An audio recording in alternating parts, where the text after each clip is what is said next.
আসসালামু আলাইকুম ওয়া রাহমাতুল্লাহি ওয়া বারাকাতুহু।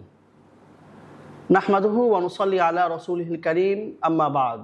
ফাআউযু বিল্লাহি মিনাশ শাইতানির রাজীম। বিসমিল্লাহির রাহমানির রহিম। ওয়াল তাকুম মিনকুম উম্মাতুন ইয়াদউনা ইলাল খায়রি ওয়া ইয়া'মুরুনা বিল মা'রুফি ওয়া ইয়ানহাউনা আনিল মুনকার ওয়া উলাইকা হুমুল মুফলিহুন। সাদাকাল্লাহুল আযীম। ক্বালা নবিয়্যু সাল্লাল্লাহু আলাইহি ওয়াসাল্লাম, বাল্লিগু আন্নী ওয়ালাউ আয়া।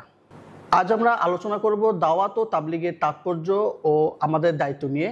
এই বিষয়ে কথা বলতে আমাদের সাথে উপস্থিত রয়েছেন পুরান ঢাকার কলতাবাজার মসজিদের খতিব ও জামিয়াতুন নূর খিলগাঁও ঢাকায়ের মুহাদ্দিস বিশিষ্ট দায়ী হাফেজ মাওলানা মুফতি আবুজর হাফিজাহুল্লাহ। আসসালামু আলাইকুম, কেমন আছেন হযরত? ওয়ালাইকুম আসসালাম ওয়া রাহমাতুল্লাহি ওয়া বারাকাতুহু। আলহামদুলিল্লাহ, আল্লাহ তাআলা ভালো রেখেছেন। আপনি ভালো আছেন? এই তো আলহামদুলিল্লাহ ভালো আছি। আমরা জানি যে রাসূল সাল্লাল্লাহু আলাইহি ওয়াসাল্লামের যুগ থেকে ইসলামের দাওয়াত এবং তাবলীগের কাজ চলে আসছে।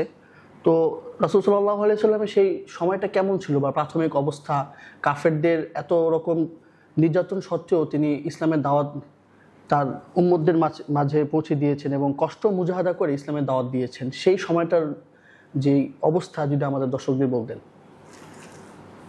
আলহামদুলিল্লাহ, আলহামদুলিল্লাহ ওয়াহদা ওয়াসসালাতু ওয়াসসালামু আলা মান লা নাবিয়্যা বা'দা। আম্মা বা'দু ফাআউযু বিল্লাহি মিনাশ শাইতানির রাজীম। বিসমিল্লাহির রাহমানির রহিম। ইয়া আইয়ুহার রাসূল বাল্লিগ মা উনজিলা ইলাইকা মির রাব্বিক ওয়া ইল্লাম তাফআল ফামা বাল্লাগতা রিসালাতাহু ওয়াল্লাহু ইয়াসিমুকা মিনান নাস। ওয়া ক্বালা রাসূলুল্লাহি সাল্লাল্লাহু আলাইহি ওয়াসাল্লাম, إذا عظمت أمتي الدنيا نزعت منها هيبة الإسلام، وإذا تركت الأمر بالمعروف والنهي عن المنكر حرمت بركة الوحي، وإذا تسابت أمتي سقطت من عين الله। আমি সর্বপ্রথম মহান রব্বুল আলামিনের দরবারে শুকরিয়া জ্ঞাপন করছি যে মহান রব্বুল আলামিন আমাকে এত গুরুত্বপূর্ণ, তাৎপর্যপূর্ণ, দামি মজলিসে বসার তৌফিক দিয়েছেন। সেই সাথে আমি দৈনিক বাংলাদেশের খবর চ্যানেলকে আমি কৃতজ্ঞতা জানাই ওনারা আমাকে কথা বলার মতো সুযোগ করে দেওয়ার জন্য। জাযাকুমুল্লাহু খায়র। রাসূল করিম সাল্লাল্লাহু আলাইহি ওয়াসাল্লাম যখন দুনিয়াতে আসেন, ওই সময়টাকে বর্বরতার যুগ বলা হয়। দুনিয়াতে আল্লাহ রাব্বুল আলামিন যত নবী পাঠিয়েছেন, সকল নবী এসে তার উম্মতকে দাওয়াতের দিয়েছেন, কাজ করেছেন। এটা সকল আম্বিয়া আলাইহিস সালাতু ওয়াস সালাম গণের একটি মৌলিক দায়িত্ব ছিল। আল্লাহ রাব্বুল আলামিন কোরআনে মাজিদের মধ্যে আমাদেরকে জানিয়েছেন সূরাতুল আরাফের মধ্যে, ওয়া ইলা আদিন আখাহুম হুদা ওয়া ইলা সামুদা আখাহুম সালিহা ওয়া ইলা মাদিয়ানা আখাহুম শুআইবা। প্রত্যেক নবী তার জাতিকে দাওয়াত দিয়েছেন, আর যে জাতি তার নবীর কথাকে মেনেছেন, নবীর ডাকে সাড়া দিয়েছেন, আল্লাহ তাআলা তাদেরকে হেফাজত করেছেন, তাদেরকে সফলতা দিয়েছেন। যে জাতি তার নবীর কথাকে ডাকে সাড়া দেননি, তাদেরকে আল্লাহ তাআলা দুনিয়াতে তারা ব্যর্থ হয়েছে। সেই ধারাবাহিকতায় ঈসা আলাইহিস সালাতু ওয়াস সালামকে আল্লাহ তাআলা দুনিয়া থেকে উঠে নেওয়ার পরে রাসূল করিম সাল্লাল্লাহু আলাইহি ওয়াসাল্লাম দুনিয়াতে আসা পর্যন্ত লম্বা একটা সময় গিয়েছে যখন কোনো নবী আসেননি। আল্লাহ রাব্বুল আলামিন কোনো নবীকে পাঠান নেই। রাসূল করিম সাল্লাল্লাহু আলাইহি ওয়াসাল্লাম দুনিয়াতে এসে যখন আসেন, ওই যুগটাকে বলা হয় বর্বরতার যুগ। বর্বরতা শব্দটা অনেক সহজে আমরা বলে ফেলি, কিন্তু ওই সময়কার বিচিত্র অবস্থা যেটা আমাদের ধারণাও নেই। জাফর তাইয়ার রাদিয়াল্লাহু তাআলা আনহু বাদশাহ নাজ্জাশীর সামনে দীর্ঘ একটা খুতবা দিয়েছিলেন, একটা কথা বলেছিলেন, অবস্থা জানিয়েছিলেন। তার মধ্যে এই কথা বাদশাহ দরবারে বলছিলেন, কুন্না কওমান আহলা জাহিলিয়া না'বুদুল আসনাম ওয়া না'কুলুল মাইতা ওয়া নাকতাউল আরহাম ওয়া নুসিউল জিয়ার ওয়া ইয়াকুলুল কওয়িয়্যু মিন্না দাঈফ। আমরা জাহিলি যুগে আল্লাহ তাআলার ইবাদত করতাম না, বরং মূর্তি পূজা করতাম, মৃত খাইতাম। আমাদের সমাজের রীতিনীতি ছিল আত্মীয়তার বন্ধনকে বিচ্ছিন্ন করতাম, ছেদ করতাম, এবং আমরা আমাদের প্রতিবেশীদেরকে কষ্ট দিতাম।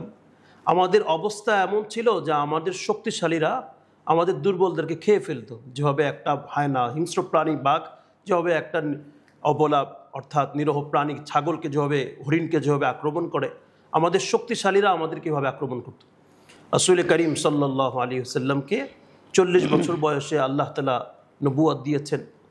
নবুয়তের আগে আল্লাহ রাসূল সাল্লাল্লাহু আলাইহি ওয়াসাল্লাম গোটা মক্কার সকল শ্রেণীর সবার কাছে আল আমিন, সত্যবাদী এবং সবার প্রিয় ছিল। এবং আমি যদি কথা বলি, আল্লাহর রাসূলের বিরোধিতা যখন করতো হিজরতের সময়ও আল্লাহর রাসূল সাল্লাল্লাহু আলাইহি ওয়াসাল্লাম মক্কার ওই সময় তার আল্লাহর রাসূলের বিরোধিতা করতো, জুলুম করতো, কিন্তু মক্কার লোকরা তার টাকা পয়সা, তার দিনার দিরহাম, তার মাল আল্লাহ রাসূলের কাছে আমানত রাখতেন আর জানতেন যে মুহাম্মদ সাল্লাল্লাহু আলাইহি ওয়াসাল্লাম কখনোই আমানতের খেয়ানত করবেন না। এই প্রিয় মানুষ যখন দাওয়াতের কাজ শুরু করলেন, বলে একদম ঘর থেকে সর্বোচ্চ শ্রেণী পর্যন্ত সবাই তার বিরুদ্ধায় লিপ্ত হয়ে গেল। রাসূল করিম সাল্লাল্লাহু আলাইহি ওয়াসাল্লামকে নবুয়তের আগে কুরাইশরা আল আমিন বলতো। ওয়াকানাত কুরাইশু লাম্মা, হাদিসের মধ্যে আছেন যে আল্লাহর রাসূলকে তারা কুরাইশরা আল আমিন বলে ডাকতেন। রাসূল করিম সাল্লাল্লাহু আলাইহি ওয়াসাল্লাম যখন তাদেরকে দাওয়াতের কাজ শুরু করলেন, তখন তারা আল্লাহর রাসূল সাল্লাল্লাহু আলাইহি ওয়াসাল্লামের বিরুদ্ধে লেগে গেল। আর মক্কার এই 13 বছরকে আমরা আল্লাহর রাসূলের জীবনীকে ভাগ করতে পারি। প্রথম 3 বছর আল্লাহ রাসূল গোপনে দাওয়াত দিলেন, পরের 2 বছর আল্লাহ রাসূলকে বিভিন্ন অপবাদ সহ্য করতে হলো। কেউ পাগল বলতো, কেউ গণক বলতো, কেউ মিথ্যাবাদী বলতো, কেউ জাদুকর বলতো। এরপরে আল্লাহ রাসূল সাল্লাল্লাহু আলাইহি ওয়াসাল্লামের দ্বিতীয় 5 বছর 3 আর 2 এবং দ্বিতীয় 5 বছর আল্লাহ রাসূলের উপরে বড় অত্যাচার হয়। 3 বছর শিয়া আবু তালেবের মধ্যে আল্লাহ রাসূলের কষ্ট দেওয়া হয়। আল্লাহ রাসূল দাওয়াতকে পিছিয়ে দেননি। আল্লাহ রাসূল নবুয়তের 10ম বছর আম্মাজান খাদিজা রাদিয়াল্লাহু তাআলা আনহাও ইন্তেকাল করেন এবং আবু তালেব আল্লাহ রাসূলের চাচা, সবচেয়ে প্রিয় চাচা আল্লাহ রাসূলকে তিনি তার ছেলের থেকেও বেশি মহব্বত করতেন। তো এই চাচাও ইন্তেকাল করলেন। ঘরের মধ্যে সান্ত্বনা দিতেন খাদিজা রাদিয়াল্লাহু তাআলা আনহা, বাহিরে সাপোর্ট দিতেন, সাহস দিতেন আবু তালেব, উনিও ইন্তেকাল করেন। এরপর আল্লাহর রাসূল তায়েফে যান এই দাওয়াত নিয়ে। তায়েফবাসী আল্লাহর রাসূলের দাওয়াতকে গ্রহণ করেই নেই, বরং আল্লাহর রাসূলের উপরে বড় জুলুম অত্যাচার করেছে। আল্লাহ রাসূল তাদেরকে দাওয়াত দিয়েছে, তারা আল্লাহ রাসূলের দাওয়াত তো গ্রহণ করেই নাই, দুষ্ট ছেলেদেরকে লেলিয়ে দিছে। আল্লাহ রাসূলের উপরে পাথরের বৃষ্টির মতো পাথর নিক্ষেপ করছেন। এক পর্যায়ে আল্লাহর রাসূল বেহুশ হয়ে গেছে। আল্লাহ রাসূলের সাথে ছিল যায়েদ রাদিয়াল্লাহু তাআলা আনহু, ওই অবস্থা ঢাল হয়েছেন। আল্লাহর রাসূল সাল্লাল্লাহু আলাইহি ওয়াসাল্লাম যখন হুশ ফিরে আসছে, দেখে মাথার উপরে মেঘ ছায়া দিচ্ছে আর জিবরাইল আলাইহিস সালাতু ওয়াস সালাম সালাম দিচ্ছেন আল্লাহর রাসূলকে আর বলছেন, ইয়া রাসূলুল্লাহ, আপনি আপনার কওমকে যে দাওয়াত দিয়েছেন, যা বলেছেন, আপনার কওম আপনাকে যা বলেছে আল্লাহ তাআলা সব শুনেছেন। আল্লাহ তাআলা পাহাড়ের ফেরেশতাকে পাঠিয়েছেন। আপনি যদি বলেন যে তাদেরকে, পাহাড়ের ফেরেশতাদেরকে 2 পাহাড়কে চাপা দিয়ে গোটা জাতিকে শেষ করে দিতে, তো পাহাড়ের ফেরেশতা প্রস্তুত। আল্লাহর রাসূল ওই রক্তাক্ত অবস্থায় ওই কথা বলেছেন যে বাল আরজু আন ইয়াখরুজাল্লাহু মিন আসলাবিহিম মান ইয়াবুদুল্লাহ ওয়া লা ইউশরিকু বিহি শাইআ। আল্লাহর রাসূল বলেন, আমি আশা করি তাদের মধ্যে থেকে এমন লোক বের হবেন যারা দুনিয়াতে আসবেন, এসে তাদের কওম পরবর্তীতে যারা আসবে তারা এক আল্লাহ তাআলার আল্লাহ তাআলার ওয়াহদানিয়াতের ইবাদত করবেন, আল্লাহ তাআলার একত্ববাদকে স্বীকার করে নেবেন। এজন্য এই দাওয়াতের কার্যক্রম আল্লাহর রাসূল করেছেন, সাহাবা ইকরাম করেছেন। 16 লক্ষ সাহাবী তো হজের আল্লাহর রাসূলের সাথে হজ করেছেন। বাকি সিরাতের কিতাবে পাওয়া যায় 6 লক্ষাধিক সাহাবী হিজাজের মধ্যে, মক্কা মদিনার মধ্যে ছিল। সকল সাহাবী এই দাওয়াত নিয়ে ফিরেছেন। দেখেন মক্কা মদিনার মধ্যে মাত্র 10 থেকে 12 হাজার সাহাবীর কবর পাওয়া যায়। তাহলে বাকি সকল সাহাবী কোথায় গেল? ওনারা সারা পৃথিবীতে ছড়িয়ে পড়েছেন।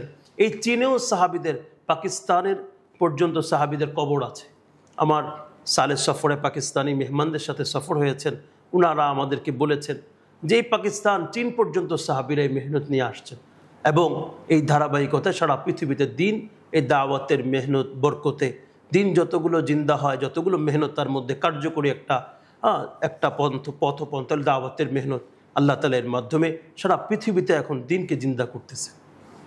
জি, খুব সুন্দর বলেছেন। আমরা তো রাসূল সাল্লাল্লাহু আলাইহি ওয়াসাল্লামের জমানা থেকেই দাওয়াতে তাবলীগের কাজ দেখেছি, কিন্তু পরবর্তীতে উপমহাদেশে হযরত ইলিয়াস রহমতুল্লাহ আলাইহি যেভাবে তাবলীগ এবং দাওয়াতের কাজের একটি সুবিন্যস্ত অবস্থা তৈরি করেছিলেন, সেটি সূচনা কিভাবে হয়েছিল এবং এখন পর্যন্ত এটি কিভাবে চলে আসছে, সেটা যদি আমাদের দর্শকদের বলতেন। জাযাকুমুল্লাহু খায়র। এই দাওয়াতের মেহনত আল্লাহ রাসূলের পরে সাহাবা ইকরাম করেছেন, তাবেঈন করেছেন, তাবেঈন করেছেন, তাবেঈনদের মধ্যে আব্দুল্লাহ ইবনে মুবারক রহিমাহুল্লাহ, যিনি ইমাম আবু হানিফা রহিমাহুল্লাহ শাগরেদ ছিলেন, ওনার জিন্দিগির তরতিব এরকম ছিল, উনি 1 বছর হাদিসের দরজ দিতেন, 1 বছর আল্লাহর রাস্তায় জিহাদ করতেন। তার কিতাবের মধ্যে পাওয়া যায় যে আব্দুল্লাহ ইবনে মুবারক রহিমাহুল্লাহ উনি ওসিয়ত করে গেছেন যে উনার আল্লাহর রাস্তায় চলাকালীন সময় যে পায়ে যে ধুলাবালি লাগতো, উনি এই ধুলাবালি দিয়ে একটা ইটের খণ্ড তৈরি করছেন, আর বলছেন আমি যখন ইন্তেকাল করব আমার কবরের মধ্যে যাতে করে এই ইটকে দেওয়া হয়, কাল কিয়ামতের মাঠে আল্লাহকে বলতে পারে। হাদিসের মধ্যে আল্লাহ রাসূল বলেন আল্লাহ রাস্তার ধুলাবালি আর জাহান্নামের আগুন, অনুরাওয়ায়াত জাহান্নামের ধোঁয়াও একত্রিত হবে না। তো উনি আশা বলছে আমার কবরের মধ্যে যাতে দেওয়া হয়। তো এইভাবে সাহাবায়ে কেরাম রাদিয়াল্লাহু তাআলা আনহুম আজমাইন, তাবেঈন, তাবেঈন, এইভাবে দাওয়াতের কাজ চলতেছিল। ভারতীয় মুসলমানদের ক্রান্তি লগ্নে 1866 সনে কাসেম নানুতুবি রহমতুল্লাহ আলাই দারুল দেওবন্দ প্রতিষ্ঠা করেন।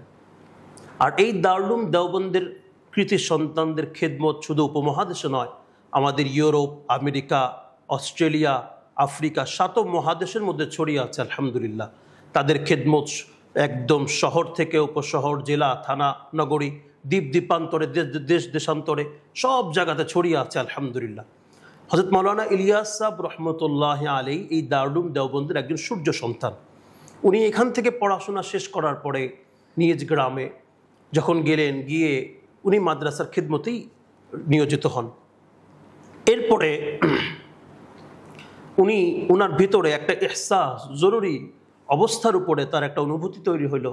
আজকে মাদ্রাসায় তালিবুল ইলম আছে, খানকায় মুরিদানরা আছে, কিন্তু এটার সংখ্যা তো একদম স্বল্প, এত অল্প যেটা সংখ্যার মধ্যে পড়ে না।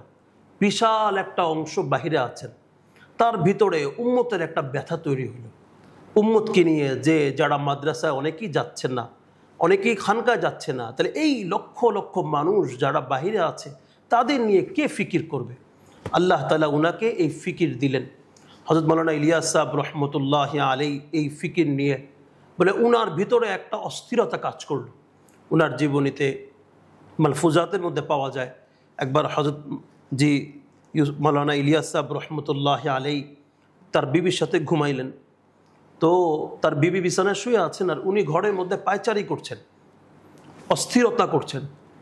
তো বিবি বলছে কি হলো, আপনি এরকম অস্থির কেন? বলে দেখো আমার ভিতরে উম্মতের যে ব্যথা, যদি এই অস্থিরতা তোমার মধ্যে থাকতো তাহলে পায়চারি করনেওয়ালা একজন হতো না, 2 জন হইতো। উনার ভিতরে এরকম একটা ব্যথা ছিল। এই ব্যথা নিয়ে উনি এটা তখনকার উলামা ইকরামের সাথে পরামর্শ করেন।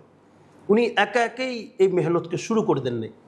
উনি মাদ্রাসা অঙ্গনের ওই সময় মুফতি কিফায়াতুল্লাহ সাহেব রহিমাহুল্লাহ তাআলা ওনার সাথে পরামর্শ করেন, এবং জাফর আহমদ ওসমানী রহিমাহুল্লাহর সাথে পরামর্শ করেন, এবং তাসাউফ জগতের বরেণ্য উলামা ইকরাম শাহ আশরাফ আলী থানভী রহিমাহুল্লাহর সাথে পরামর্শ করেন, এবং তাসাউফ জগৎ অন্যতম বরেণ্য আলেম হযরত মাওলানা আব্দুল কাদের রায়পুরী রহিমাহুল্লাহর সাথে পরামর্শ করেন, এবং ওই সময়কার সিয়াসি ইসলামী রাজনীতিবিদ এবং জমঈয়াত উলামা ইসলাম হযরত মাওলানা হুসাইন আহমদ মাদানী রহিমাহুল্লাহর সাথে পরামর্শ করেন।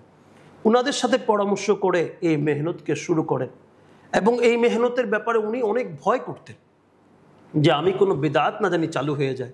উনি একবার হযরত মাওলানা কিফায়াতুল্লাহ সাহেব রহমতুল্লাহ আলাইহি বিদআত চালু হওয়ার ভয়টা কেন যদি একটু আমাদের? উনাকে বিদআত ভয় এই জন্য, ইহদাস মা লাম ইয়াকুন ফি আহদি রাসূলিল্লাহ সাল্লাল্লাহু আলাইহি ওয়াসাল্লাম, আল্লাহর রাসূলের জামানাতে যে জিনিসটা ছিল না এটা নতুন করে শুরু করলে সেটা বিদআতের ভয় হয়ে যায়।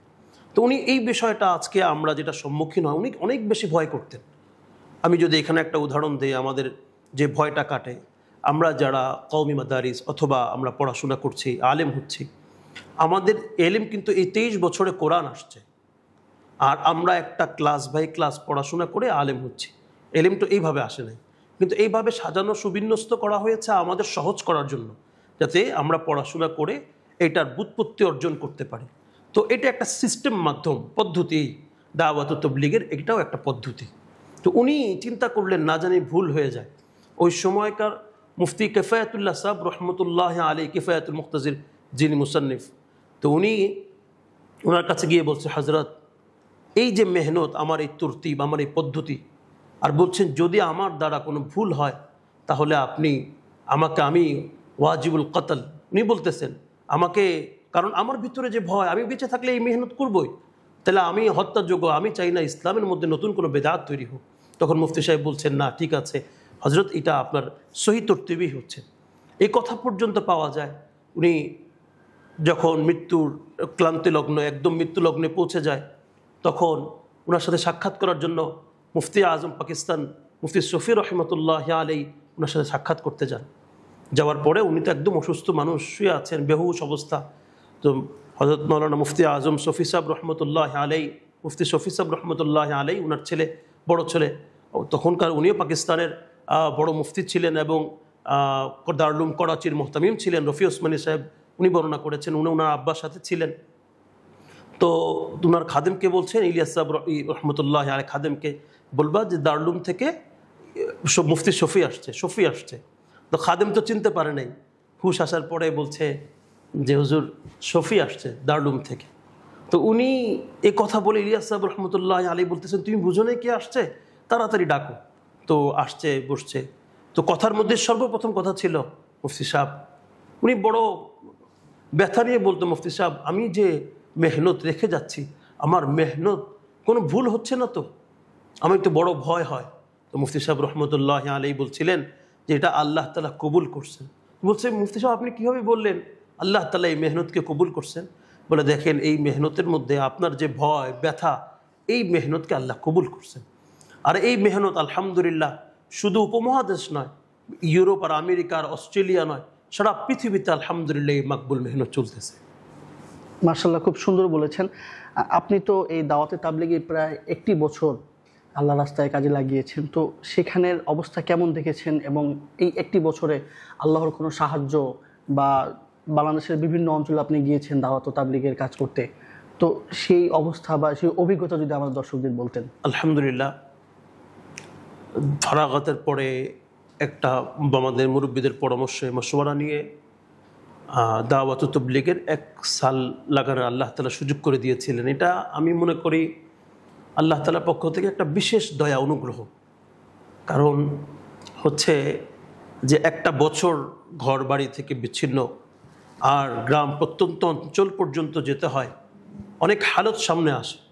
যদি আমাকে কেউ জিজ্ঞেস করে যে আল্লাহর পক্ষ থেকে নুসরত কি, তাহলে আমি সর্বপ্রথম এটাই বলবো যে যে কোনো অবস্থার উপরে দিলকে ইতমিনানের সাথে, সবরের সাথে থাকতে পারাটাই আল্লাহ তাআলার পক্ষ থেকে বড় নুসরত এবং সাহায্য সহযোগিতা। বাকি দ্বিতীয় কথা হচ্ছে, প্রত্যন্ত অঞ্চলে যাওয়া হয়েছে আলহামদুলিল্লাহ। আমরা ঢাকা ও ঢাকার আশপাশে যাদেরকে আমরা যে দাওয়া, যে দিনের পরিবেশটা দেখি, গ্রাম অঞ্চলে আসলে এইভাবে নেই। আজও পর্যন্ত গ্রাম অঞ্চলে এখনও এরকম মানুষ আছেন যাদের বয়স 50-এর ঊর্ধ্বে, 60-এর ঊর্ধ্বে, তারা তাদের নবীর নামটুকু বলতে পারছে না। তারা তাদের নবীর নামটুকু বলতে পারছেন না। গ্রাম অঞ্চলের ভিতরে বেশিরভাগ জায়গাতে আমরা পেয়েছি তাদের জীবনযাপন অত্যন্ত সাদাসিধা। আমাদের ঢাকা শহরের মতো মানুষের অবস্থা না, সাদাসিধা জিন্দেগি তাদের চলছে আলহামদুলিল্লাহ। এবং তাদের কাছে দাওয়াত পৌঁছাইলে তারা নেয়। একটা সময় ছিল যে দাওয়াতের এই ময়দানটা বড় কঠিন অবস্থা ছিল আলহামদুলিল্লাহ। বড়দের কোরবানি, আমাদের পূর্বে যারা এই মেহনত করেছেন ওনাদের চোখের পানি, মাকবুল চোখের পানির বরকতে আল্লাহ তাআলা আমাদের জন্য সহজ করে দিয়েছেন। বাকি আমি যেটা অনুভব করেছি যে আমাদেরকে এই মেহনতের সাথে অনেক বেশি সময় দেওয়ার প্রয়োজন। প্রতিদিন লক্ষ লক্ষ মানুষ কালেমা ছাড়া চলে যাচ্ছে। প্রত্যন্ত অঞ্চলগুলোতে তারা আল্লাহ, রসুল এবং তাদের ঈমান আমলের ব্যাপারে একদম বেখবর। আর যারা আমরা মোটামুটি আল্লাহ তাআলা আমাদেরকে কিছুটা সুন্নতের সাথে, দ্বীনের সাথে লাগাই রাখছেন আল্লাহর নুসরতের সাহায্যে, আমাদের জন্য উচিত তাদের কাছ পর্যন্ত যাওয়া এবং কালিমার দাওয়াত তাদের কান পর্যন্ত পৌঁছানো। এটা আমাদের জন্য অত্যন্ত জরুরি। তাদের অবস্থা দেখলে এখনও মনে হয় যে আল্লাহু আকবার, আমরা আল্লাহ তাআলার কাছে আমরা জবাবদিহিতা করতে হবে। আর সেদিন আমরা কোনো জবাব দিতে পারবো না তাদের ব্যাপারে যদি আল্লাহ জিজ্ঞেস করেন। যে আমাদের পূর্ব যারা ছিলেন তারা তো জান মাল কোরবানি করে আমাদের পর্যন্ত দিন পৌঁছে গেছেন। আর আমরা যদি আজকের এই অবস্থার উপরে ছেড়ে দেই এই মেহনতকে, তাহলে আমাদের সামনের অবস্থা, কারণ চতুর্মুখ থেকে দুনিয়ার দিকে দাওয়াত হচ্ছে, শুধু আল্লাহর দিকে দাওয়াতটা কম হচ্ছে।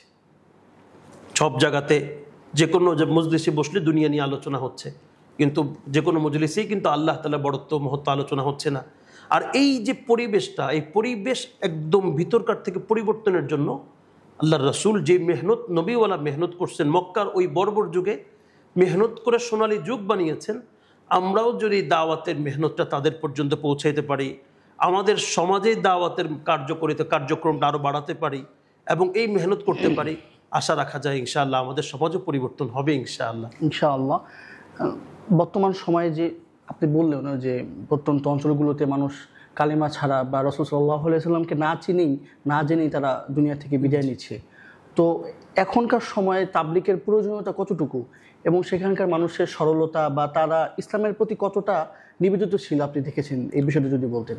আমি এই মুহূর্তে দাওয়াত ও তাবলীগের প্রয়োজনীয়তা যদি বলতে হয় তাহলে আমি এভাবে বলবো, একজন মানুষের বেঁচে থাকা যতটা শ্বাস প্রশ্বাস তার যতটা প্রয়োজন, এই সমাজকে সুশৃঙ্খল সুন্দর করবার জন্য আমাদের দাওয়াতের মেহনত ততটাই প্রয়োজন। একজন মানুষ যদি শ্বাস নিঃশ্বাস বন্ধ হয়ে যায় সে মারা যাবে। ইমানের সাথে গেলে আল্লাহ তাআলার দয়া অনুগ্রহ যদি ইমানের সাথে যায়, আর যদি ইমান ছাড়া চলে যায় তাহলে তো বড় ক্ষতিগ্রস্ত হয়ে গেল আখিরাতের দিন। আমাদের এই সফরে আমরা যেটা অনুভব করেছি যে আমাদের একটা সফর ছিল টেকনাফে আমাদের গত বছর সফর ছিল। আমরা দেখেছি টেকনাফে প্রত্যেকটা মসজিদের সাথে মক্তব আছে, আর এই মক্তবগুলো থাকার কারণে এই বাচ্চাগুলো প্রত্যেকটা মসজিদের মক্তবের কারণে ছোট ছোট বাচ্চারা বিশুদ্ধ কোরআন পড়তেছে, নামাজের তাসবিহ তাহলিল তাশাহুদ পড়তেছে, এবং ছোট ছোট বাচ্চাদের এই বিশুদ্ধ নামাজ কেরাতের কারণে এদের প্রভাবটা কি হয়, এটা যখন একটা পর্যায়ে এই বক্তব্য থেকে চলে আসে বড় হয়, এদের ভিতরে কোরআন হাদিস আল্লাহর ভয় রাসূলের ভালোবাসা দিলে বসে যায়। আমরা টেকনাফে থাকাকালীন সময় দেখা যেত একসাথে 10 জন 15 জন আড্ডা দিচ্ছে, আমরা তাদের কাছে গিয়ে দাওয়াত দিলে তারা আলহামদুলিল্লাহ সবাই মসজিদে চলে আসতো। ভাই এমন হয়েছে 25 জন একসাথে মসজিদের দিকে চলে আসছে, তারা ক্রামবোর্ড খেলতেছিল। তো আমাদের কমতিটা ছিল আমরা তাদেরকে দাওয়াত পৌঁছাইতে পারিনি। আমি ওইখানকার ওলামা একরাম ছিলেন, আমাদের সাথে সময় দিয়েছেন, জিজ্ঞেস করলাম তো বললো যে আলহামদুলিল্লাহ ওখানেই টেকনাফ ওই পার্বত্য অঞ্চলে এনজিওদের অনেক মেহনত, এরপরেও দারুল মঈনুল ইসলাম, হাটহাজারি মাদ্রাসা এবং বিভিন্ন মাদ্রাসার ওলামা একরাম তার বাড়িতে গিয়ে মক্তব তৈরি করেন, আর এই মক্তবের বরকতে এত সুন্দর পরিবেশ এখানে তৈরি হয়েছে আলহামদুলিল্লাহ।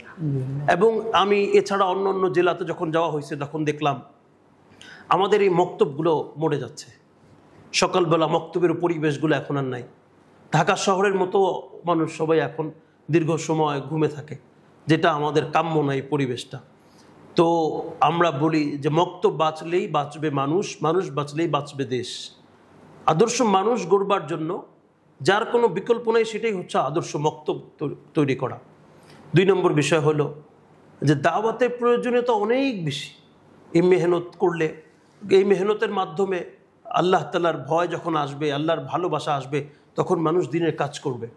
আমাদের সালেহ সফরে আমাদের সাথে এসএসসি ছাত্ররা গেছেন, যুবক একদম, বয়স কত হবে 18-19, ওনারা আমাদের সাথে সফরে গেছেন। আমাদের সফর ছিল নেত্রকোনাতে, দুর্গাপুর থানাতে।